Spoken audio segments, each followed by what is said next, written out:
Queridos amigos, muy buenas tardes. Soy el Padre Ángel Espinosa de los Monteros y hoy quiero pedirles algo desde el principio. Escuchen con calma, sin prejuicios y sin miedo. El tema que voy a tocar hoy es un tema complicado, difícil, triste, incluso feo. No es un tema agradable, no es un tema cómodo, no es un tema de esos que uno escucha y dice ¡qué bonito!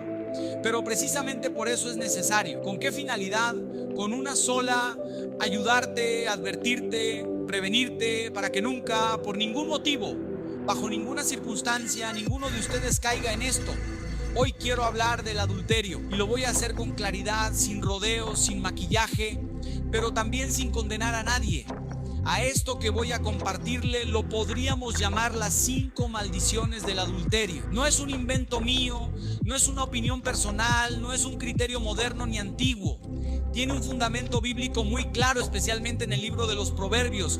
Y yo lo voy a ir mencionando por si alguno después quiere profundizar, leer, estudiar, orar con calma estos textos. Voy a tratar de hacerlo ágil, directo, para que lo podamos comprender bien y para que al final lleguemos a propósitos muy importantes.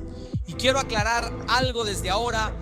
El propósito no es simplemente no cometer adulterio. Eso no es un propósito personal, eso es un mandamiento. No cometerás adulterio no es una sugerencia, no es una recomendación, no es una opción entre muchas. Es un mandamiento. Así como no cometerás actos impuros. El adulterio es una forma grave de impureza y aparece explícitamente una y otra vez en los 10 mandamientos, en el Éxodo, en el Levítico, en el Deuteronomio. Dios lo dice con claridad: no cometerás adulterio. ¿Por qué entonces hablar de esto? Porque vivimos en una cultura que lo minimiza, lo justifica, lo disfraza.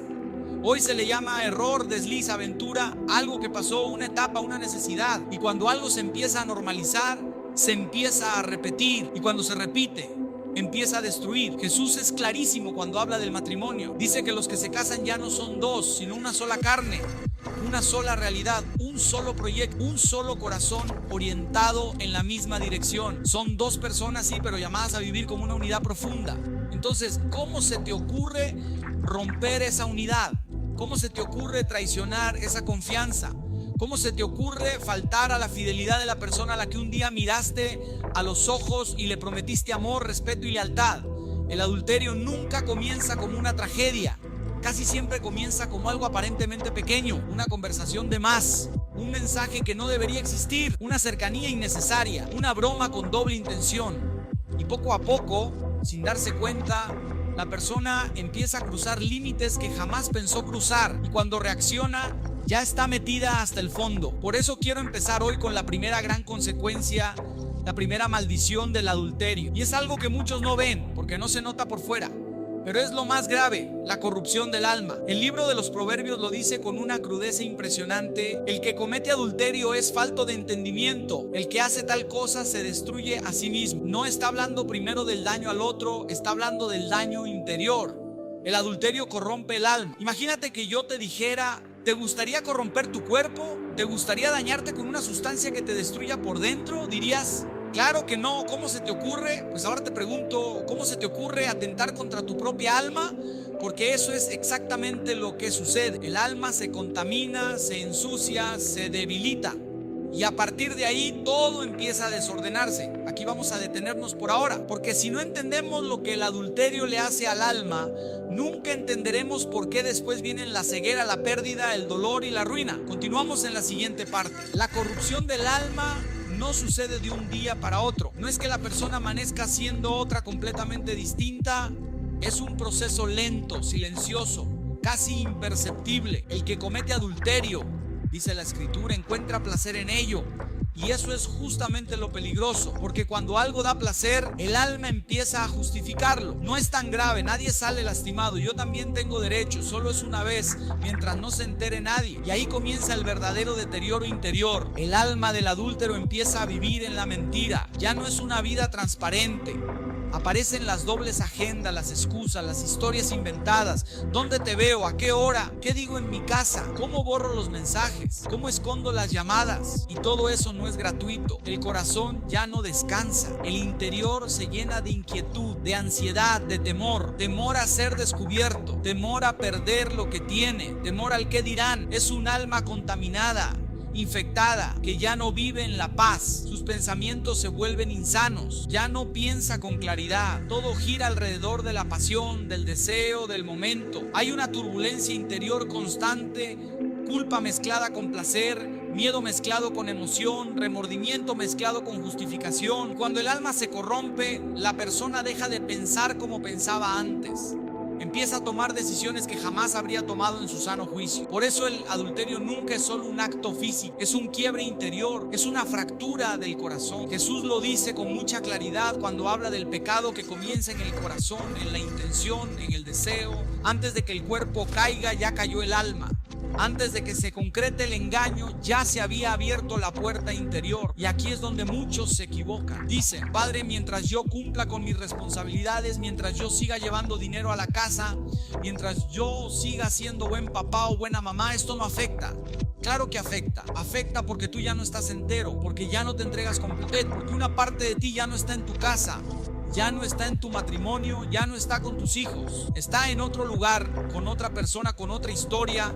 Cuando el alma se corrompe, se pierde la capacidad de amar bien. Se empieza a amar desde el egoísmo, desde la conveniencia, desde el placer inmediato. Y eso nunca construye, eso siempre termina destruyendo. Puede que al inicio no se note, puede que durante un tiempo todo parezca normal, pero el alma no engaña. Tarde o temprano el daño interior sale a la luz. Y quiero decir algo muy importante antes de seguir adelante. Si alguien que me está escuchando ya cayó en esto no es una condena definitiva. No estás perdido para siempre. Dios no se cansa de perdonar, pero hay una condición clara: arrepentirse y dejarlo. No se puede vivir en el pecado y pedir paz al mismo tiempo. No se puede seguir engañando y pretender que todo esté bien con Dios.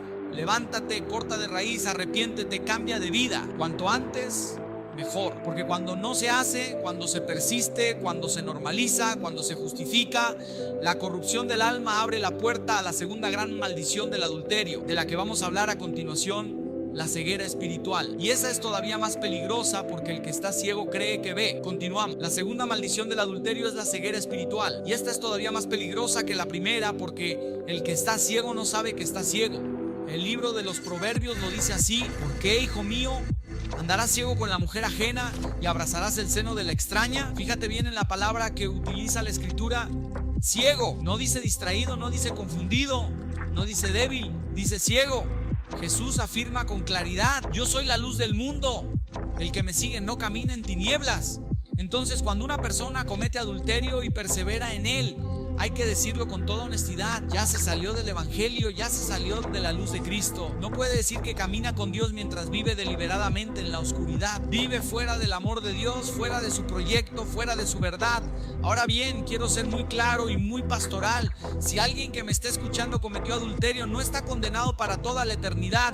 Dios no es un verdugo esperando castigarte. Dios es Padre y es misericordia infinita. Pero esa misericordia no funciona sin arrepentimiento. Déjalo inmediatamente. No lo prolongues, no lo disfraces, no lo negocies. Todos tenemos derecho y necesidad de arrepentirnos. Yo he cometido muchos actos que estaban mal. ¿Qué hice? Arrepentirme, levantarme y cambiar de vida. Eso es lo que Dios espera de ti. El problema es que el adulterio casi siempre comienza como una aventura. En la primera etapa todo parece color de rosa. Todo es emoción, todo es novedad, todo es ilusión. La persona llega a creer que por fin encontró aquello que lo va a satisfacer plenamente. Ahora sí me siento comprendido, ahora sí me siento amado, ahora sí soy feliz. Pero es una mentira peligrosa, porque este pecado va cegando poco a poco y le impide ver el grave error en el que se encuentra. La persona adúltera deja de ver con claridad, ya no mide consecuencias, ya no escucha consejos, ya no acepta correcciones, se justifica, se defiende, se encierra, y por eso casi siempre termina perdiendo. En el mejor de los casos, lo que podríamos llamar un caso simple es descubierto. Se pierde la confianza, se rompe algo que costará muchísimo volver a reconstruir, y aun cuando haya perdón, nada vuelve a ser igual de inmediato. Pero también está el caso extremo, cuando no fue una vez, cuando no fue un error aislado, cuando es algo repetitivo, cuando ya se enteraron los hijos, cuando hay un embarazo de por medio, cuando se formó otra relación paralela, cuando la familia se desmorona por completo. Ahí ya no estamos hablando de un simple desliz, estamos hablando de una vida completamente desordenada. Por eso se dice ceguera, porque después, cuando todo estalla, los demás dicen: no vio lo que estaba haciendo, no se dio cuenta a dónde iba, no vio cómo se estaba apartando de Dios. Y es verdad, estaba ciego. Y lo peor es que mientras estaba ciego, pensaba que veía mejor que nunca. Y esta ceguera espiritual no se queda solo en la persona, empieza a afectar a todos los que la rodean. Y entonces aparece la tercera maldición del adulterio, que no muchos consideran, pero que es devastadora: la fuga de las bendiciones para la familia. De eso hablaremos en la siguiente parte. La tercera maldición del adulterio es la fuga de las bendiciones para la familia. Y esta es una de las más dolorosas, porque no solo afecta al que comete el pecado, sino que alcanza directamente a los inocentes. El libro de los Proverbios vuelve a ser clarísimo cuando dice: bebe el agua de tu propia cisterna y los raudales de tu propio pozo. Se derramarán tus fuentes por las calles y tus corrientes de agua por las plazas, que sean para ti solo y no para los extraños contigo. Todo el contexto está hablando de fidelidad, de matrimonio, de exclusividad. ¿Qué significa esto? Significa que la felicidad, el amor, la intimidad, el tiempo, la energía, la ternura están llamados a vivirse dentro del hogar, en tu casa, con tu esposo, con tu esposa, con tus hijos. Ese es tu pozo, esa es tu cisterna. Y cuando esa agua se empieza a derramar por las calles, cuando lo que era sagrado se reparte fuera, comienza una profunda disfuncionalidad matrimonial y familiar. ¿Por qué se comete adulterio? Hay 1000 motivos. Algunos dicen: es más joven, es más guapa, es más atento, es más simpática, me escucha, me comprende, me promete cosas. Otros por vicios, por alcohol, por drogas. Otros por debilidad, por costumbre, por inmadurez. Hay quienes siempre fueron mujeriegos o quienes nunca pusieron límites. Las causas pueden ser muchas, pero el resultado casi siempre es el mismo. Lo que tenías para ser feliz en tu casa, lo empiezas a desperdiciar fuera. El tiempo que deberías invertir en tu familia, lo inviertes en otra persona. El dinero que debería servir para el bienestar de tus hijos se fuga. La atención que tu esposa o tu esposo necesitan ya no está. Y ahí comienzan los vacíos, las carencias, las quejas. Y no solo se pierden bendiciones espirituales, también se pierden bendiciones humanas y económicas. Yo me debo primero a mi esposa o a mi esposo y después a mis hijos. Mi tiempo es para ellos, mi presencia es para ellos. No tengo otra casa, no tengo otra vida paralela, porque cuando aparece esa otra vida empiezan los daños colaterales. Y lo más doloroso es que muchas veces terminamos culpando a personas que no tienen la culpa. Los niños no tienen la culpa, nunca. Ellos no eligieron esto. ¿Cuántos casos conocemos en los que una persona termina criando hijos ajenos y abandonando a los propios? ¿Cuántos casos en los que después del adulterio y del divorcio la familia queda dispersa? La madre vuelve a casa de los padres o cerca de ellos. El padre se queda lejos por trabajo o por la nueva relación. Y ahora, para ver a sus hijos tiene que recorrer cientos o miles de kilómetros. Los ve una vez cada 3 meses, cada 6 meses, a veces una vez al año. Y entonces se dice: no les faltará nada, yo soy el proveedor. Sí, tendrán todo, menos a su padre, menos a su madre, menos la presencia, menos el abrazo, menos la estabilidad. Se abandonan responsabilidades fundamentales y se pierde el tesoro más grande que Dios confió al ser humano: la familia. Todo eso comienza cuando se rompe la fidelidad, cuando las bendiciones que debían quedarse en casa se derraman fuera. Y esto nos conduce inevitablemente a la cuarta maldición del adulterio, una de las más duras de aceptar, pero necesaria de decir. Dios termina usando el mismo adulterio como castigo. De eso hablaremos a continuación. La cuarta maldición del adulterio es dura de escuchar, pero es necesaria decirla con verdad. Dios termina usando el mismo adulterio como castigo. El libro de los Proverbios lo expresa con una frase estremecedora: los besos de la mujer infiel son una trampa sin fondo. El Señor no dejará sin castigo a los que se enredan con ella. Y aquí hay que aclarar algo muy importante desde el principio, para que nadie se equivoque ni se desespere. Si me está escuchando alguien que ya cayó en esto, fuera la desesperación, fuera el miedo, fuera el complejo de persecución. Dios, antes que nada, es infinita misericordia. Dios no disfruta castigando. Dios quiere salvar, pero también es verdad que Dios no puede bendecir el pecado. Y cuando una persona se enreda voluntariamente en el adulterio, tarde o temprano ese mismo pecado se convierte en su propio castigo. Los besos de alguien que no es tu esposo o tu esposa son una trampa sin fondo. Al principio parecen dulces, emocionantes, intensos, pero no tienen fondo, no tienen estabilidad, no tienen verdad. La infidelidad termina convirtiéndose en dolor y amargura. Lo que en un comienzo fue divertido, emocionante, liberador, termina acarreando consecuencias emocionales devastadoras. Aparece el complejo de culpa, la vergüenza, el peso interior. Muchas personas que han vivido el adulterio pueden dar testimonio de esto. Por fuera sonríen, por dentro están rotas. Saben que algo no está bien, saben que están viviendo una mentira. Y además del daño interior, vienen daños muchas veces irreparables en la familia, porque lo que mal empieza, mal termina. Toda relación que comienza basada en mentiras, engaños, ocultamientos y traiciones no puede terminar bien. Dios nunca bendecirá una relación así. Nunca. Todo lo contrario, permitirá que esa relación muestre su verdadera cara. Y muchas veces el amante termina convirtiéndose en el propio castigo. Cosas que quizá no aceptabas en tu matrimonio original, ahora tendrás que asumirlas multiplicadas. Dejaste a tu esposa o a tu esposo por su carácter, por problemas económicos, por discusiones, por incomodidades.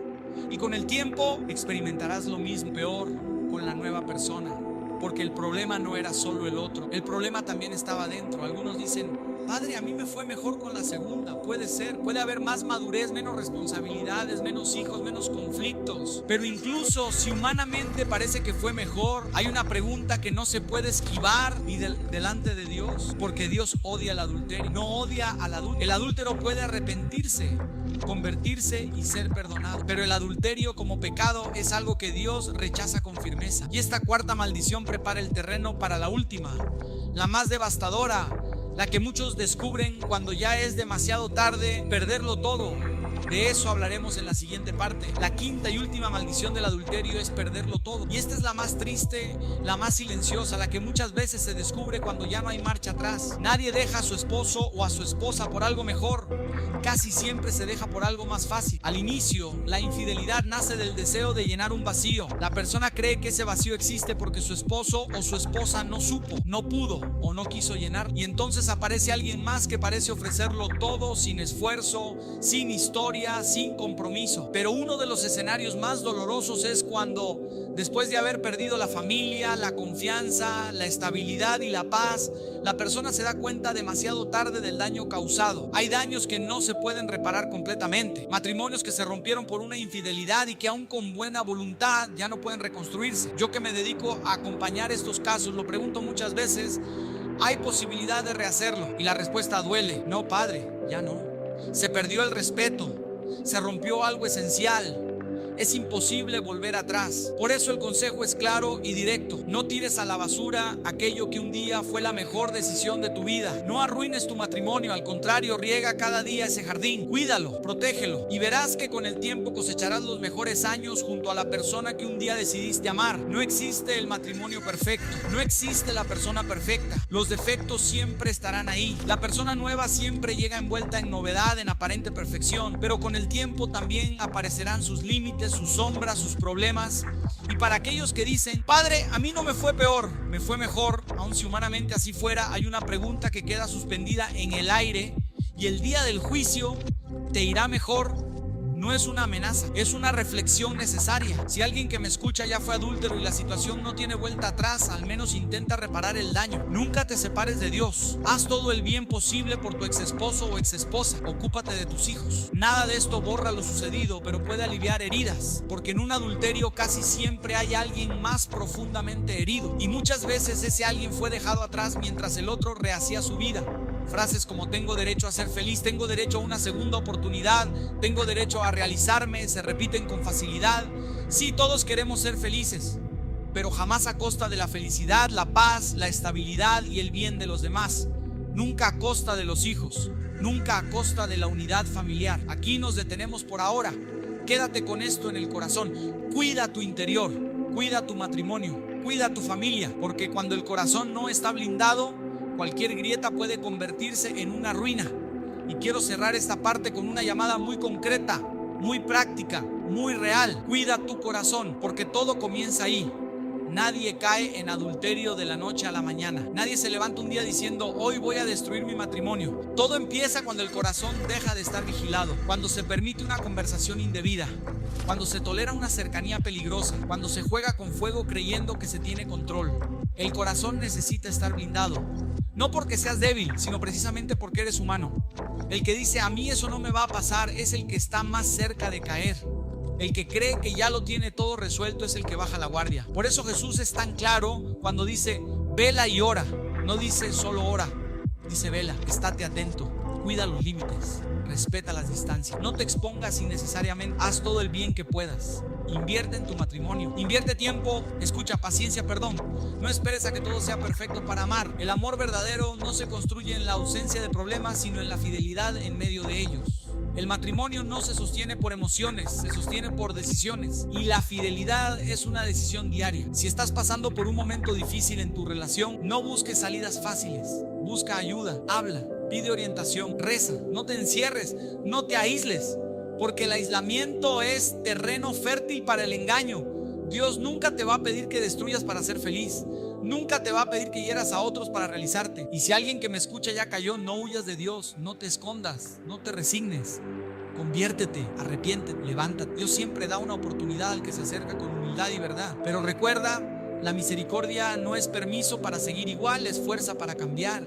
Quédate con estas ideas, medítala, ora con ellas y sobre todo, actúa, porque el amor se cuida con hechos, no solo con palabras. Hagamos todo el bien que podamos. Que Dios los bendiga siempre. Y antes de terminar definitivamente este mensaje, quiero que te hagas una pregunta muy honesta, muy personal, sin responderla en voz alta. Respóndela en el corazón. ¿Qué estás cuidando hoy con más empeño, tu matrimonio o tus excusas? Porque muchas veces no destruimos la familia de golpe, la vamos desgastando poco a poco, justificándonos, postergando decisiones, normalizando lo que no es normal. El adulterio no empieza en la cama, empieza en la indiferencia.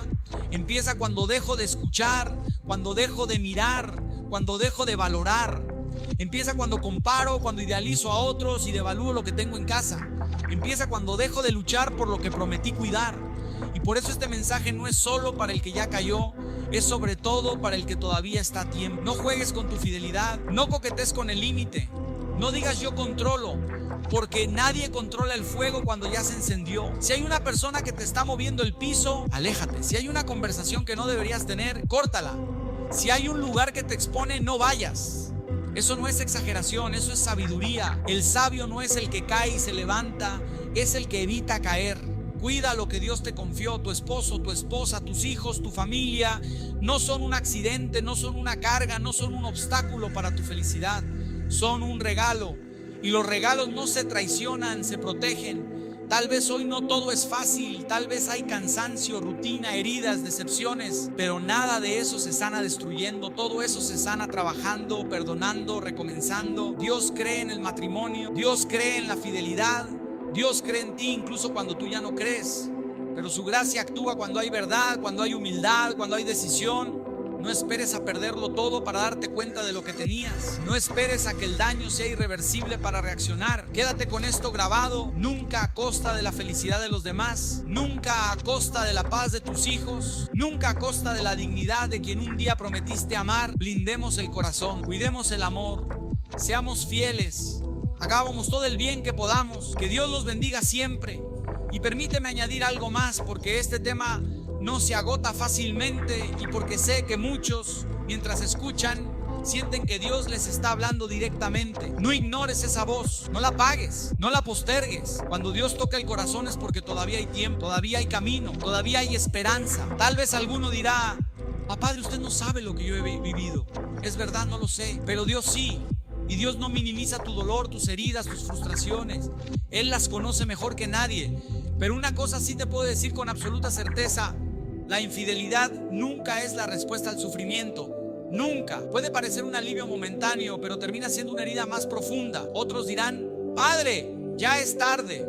Mientras estés vivo, mientras respires, mientras puedas tomar decisiones, nunca es tarde para hacer lo correcto. Tal vez no puedas reparar todo, tal vez no puedas volver atrás, pero siempre puedes elegir no seguir dañando. Siempre puedes elegir el bien, siempre puedes elegir a Dios. Y para los que están firmes, para los que aman a su esposo o a su esposa, para los que luchan cada día por su familia, no bajen la guardia, no se confíen. El amor hay que cuidarlo como se cuida algo frágil y valioso, con delicadeza, con constancia, con intención. No den por sentado a la persona que tienen al lado. No esperen a perder para valorar. Hablen, escúchense, recen juntos, aunque sea poco. Busquen espacios, defiendan su tiempo. El matrimonio se rompe más por abandono que por peleas. Y muchas veces no se abandona yéndose, se abandona estando. Que este mensaje no sea solo algo que escuchaste y ya, que sea una decisión, un punto de inflexión, un volver a empezar, un decir: hoy voy a cuidar lo que tengo, voy a proteger lo que amo, voy a ser fiel, porque la fidelidad no es una carga, es una forma de amar, y el amor verdadero siempre vale la pena. Hagamos todo el bien que podamos. Que Dios los bendiga siempre.